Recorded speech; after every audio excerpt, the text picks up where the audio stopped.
Shalom. Entender e aceitar a santidade de Deus nos leva ao descanso. Aprendemos a descansar nos seus braços.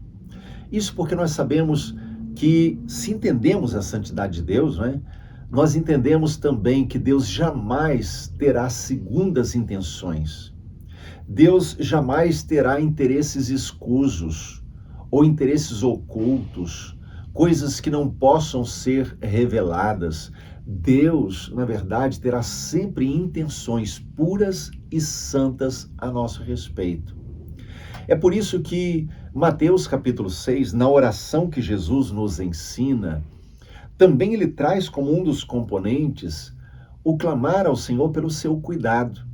Mateus 6, o verso de número 13, diz assim: "E não nos deixes cair em tentação, mas livra-nos do mal." Ou seja, não nos deixes cair, livra-nos do mal. Quando eu oro dessa forma, eu estou dizendo: Deus, eu sei que as suas intenções são puras, são santas, são perfeitas a meu respeito. O profeta Jeremias, ele deixa registrado isso. Deus está falando através do profeta: eu sei os pensamentos que tenho a vosso respeito, pensamentos de paz, não de mal. Ou seja, nós podemos confiar que Deus está cuidando da nossa vida. É por isso que lá em Romanos capítulo 8, verso 28, o apóstolo Paulo diz que todas as coisas cooperam para o bem daqueles que amam a Deus. Ou seja, se meu coração está dependendo do Senhor, se eu de fato coloco a minha confiança nele, então eu sei que tudo aquilo que Deus permitir ou que Deus realizar diretamente na minha vida vai cooperar para o meu bem.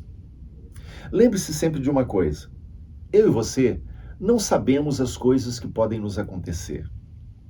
Podemos ser surpreendidos de um dia para o outro com coisas muito ruins ou coisas muito boas.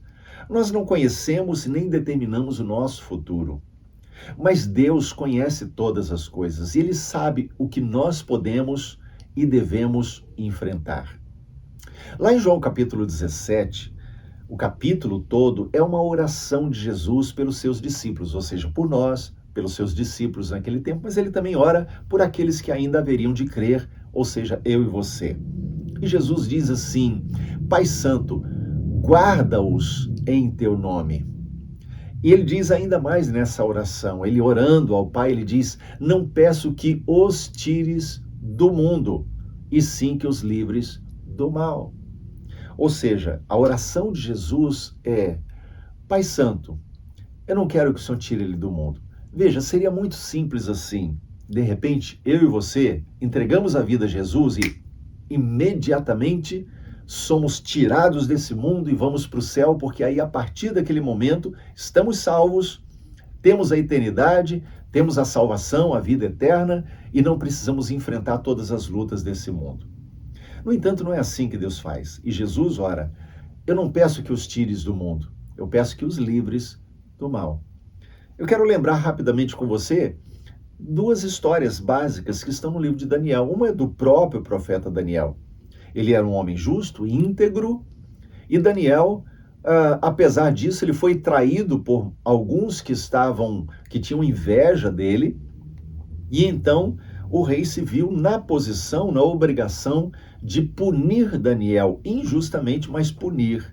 E então a punição era lançar Daniel na cova dos leões. E Daniel foi jogado ali. Ele poderia ter morrido, mas Deus fechou a boca dos leões.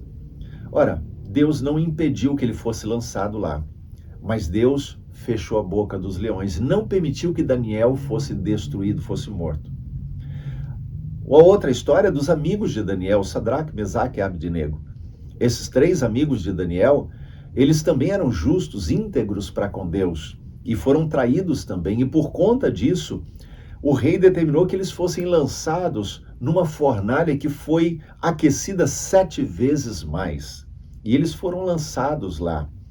A Bíblia diz que a fornalha estava tão quente que os próprios soldados que jogaram eles lá morreram queimados. Tal era o calor daquela fornalha. Mas quando o rei olhou para dentro da fornalha, ele viu que não haviam apenas 3, Sadraque, Mesaque e Abdenego, havia um outro semelhante ao Filho do Homem. Ou seja, Deus não impediu que eles fossem lançados na fornalha, mas Deus entrou na fornalha com eles e esteve com eles na fornalha. Então eu quero dizer para você, não sabemos o que podemos passar. Nós podemos enfrentar muitas situações, mas o que nós podemos orar todos os dias é: Senhor, não nos deixes cair em tentação. Não nos permita esfriar na fé. Não nos permita fraquejar na nossa confiança em Ti. Ainda que venha a cova dos leões, ainda que venha a fornalha, ainda que venha um momento difícil na minha vida, eu não quero fraquejar na fé. Não me deixe cair em tentação. Livra-me deste mal, para que eu permaneça firme e confiando no Senhor, aconteça o que acontecer.